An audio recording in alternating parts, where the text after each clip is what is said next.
What are your political views, liberal or conservative? I think obviously everybody knows I'm conservative, so there's no question on that. Are you prepared to fight the FBI and DOJ denying them access to Trumbull County?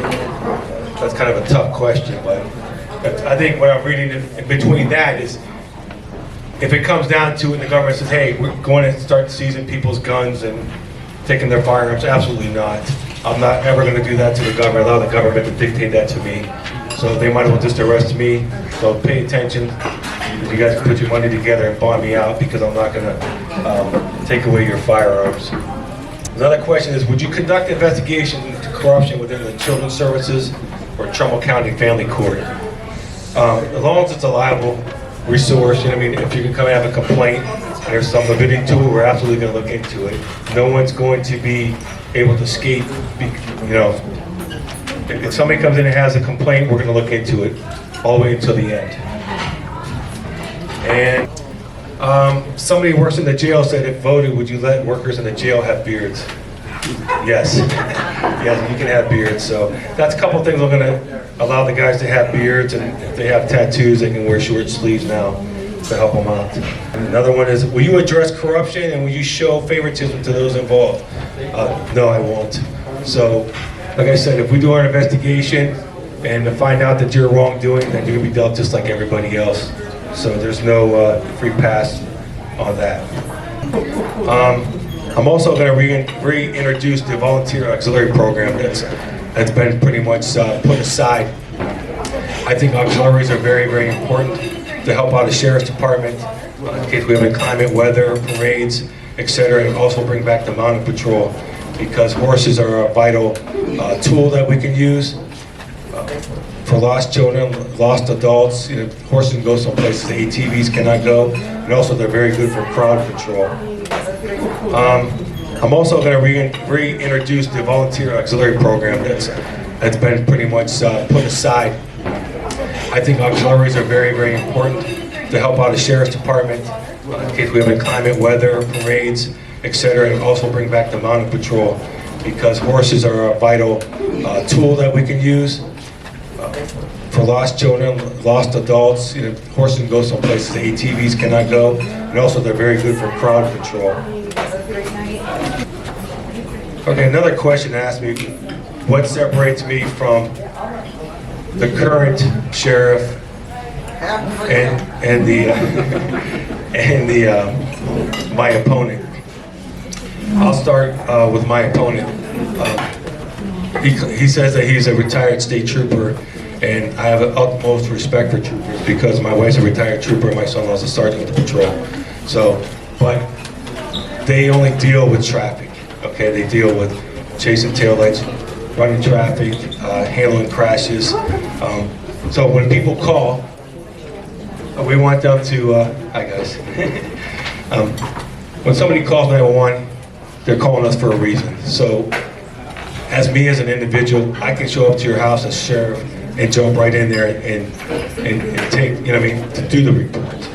I've handled everything from homicides, suicides, bank robberies, rape, you know, child endangering, crimes against children. You know, I just think I'm up with all my experience. That puts me ahead of my opponent. As far as the current sheriff, I can't say much except he's broken the system down there. He's broken the employee spirit. It's not a good look. They're tired of walking on eggshells. I've had past and present employees approach me and ask me to run and try to help, you know, make things better. A good friend of mine, Tony Deal, he worked with John. He also approached me, but unfortunately he passed away 2 years ago, so he won't be able to see. He won't be here when I win. So what we need to do is we need to fix the fractured system down at the county. Okay, like I said, no one wants to go to work anymore, and it's hard. I mean, everybody here has a boss they probably didn't like, and it makes it difficult to go to work sometimes. And I want to make it so people are proud to put the uniform on again and want to come back to work. I'm going to give you my platform, I should say. So my platform is, when I put on Facebook that I'm going to reduce the administrative staff, some people were offended by that. They was like, oh, I'm going to fire those guys and put in my own friends or my own goons.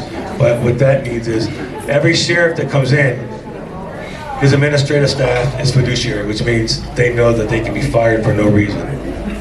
So what I'm going to do is right now, the current sheriff has 8 guys on his staff. I'm going to reduce that back down to 4, possibly 5, but mostly 4, like Sheriff Valtier had back in the day, and take that money that these guys are getting paid to sit behind the desk downtown and put it towards deputies on the road.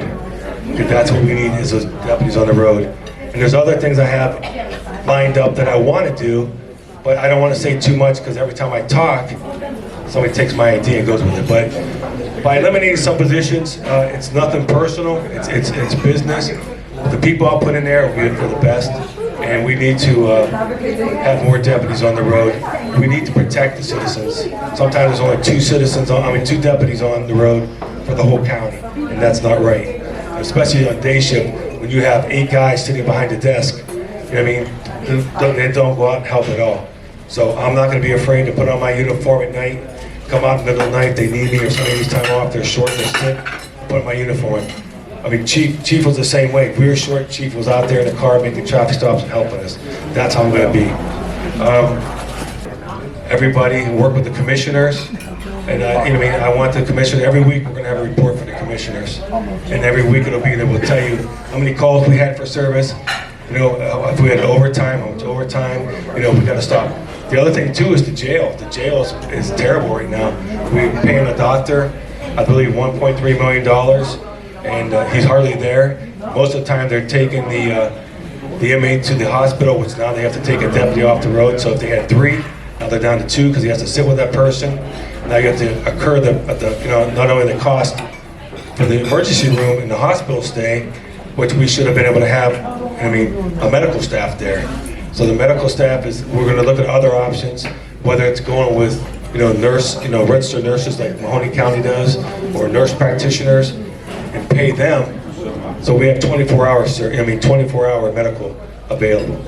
Also, that we want to do is another thing as big as mental health, because when people go into jail, sometimes they don't get their medication, but mental health is big too as well. What I want to ask is, we're about 34 days out. Early voting starts Tuesday, but we're about 34 days out. But I want to ask everybody is, please reach out to all your family and friends on Facebook. Ask them to please support me and just spread the word. Okay, I'll be out door knocking the next 3 weeks with Chief. I just want to mention, I started my police career in 1973. I've got 51 years in. I've been in chief in 3 different communities, and went, needless to say, through the ranks on the east side of Cleveland. But when I started in 2013 at Newton Falls, I met John Barco, and I have to tell you, he's the man. He's just, I want to say that I fully support him. I'm glad everybody's here to support him. He's got good leadership skills, good people skills, good employee skills. So I just wanted to put that information. Thank you, Chief, very much. I appreciate that.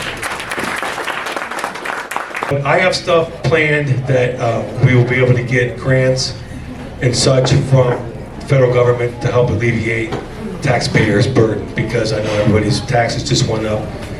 There's avenues we're looking at that we can help to alleviate the crunch on the taxpayers, but try to get more deputies on, for safety.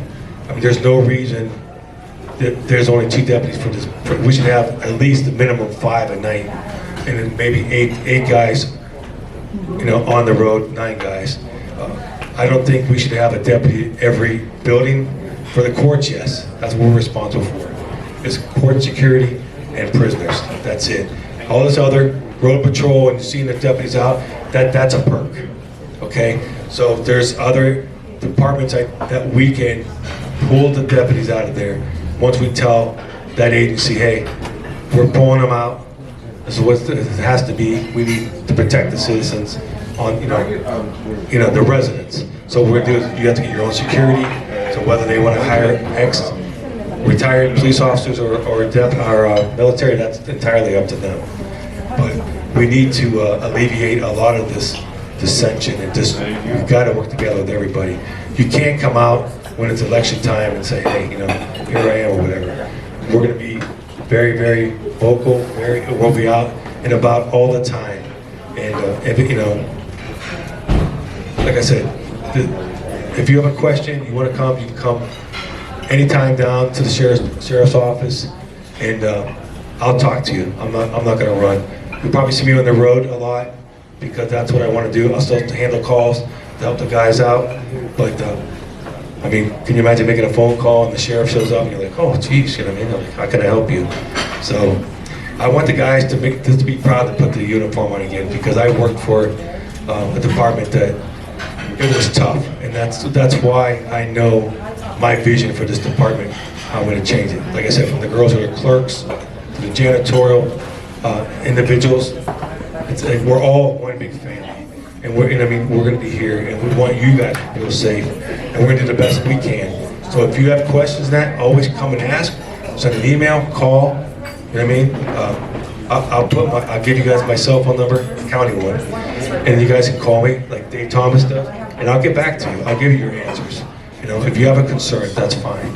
Okay, but we'll work it together. Any other question? Okay. Well, no other questions. I'm going to be here for a little bit. Thank you. I have signs and stuff, whatever you guys need. But I'll be glad to come up to your table or just have me come over if you're afraid to ask a question in front of anyone, and we'll go from there. All right. Thank you very much.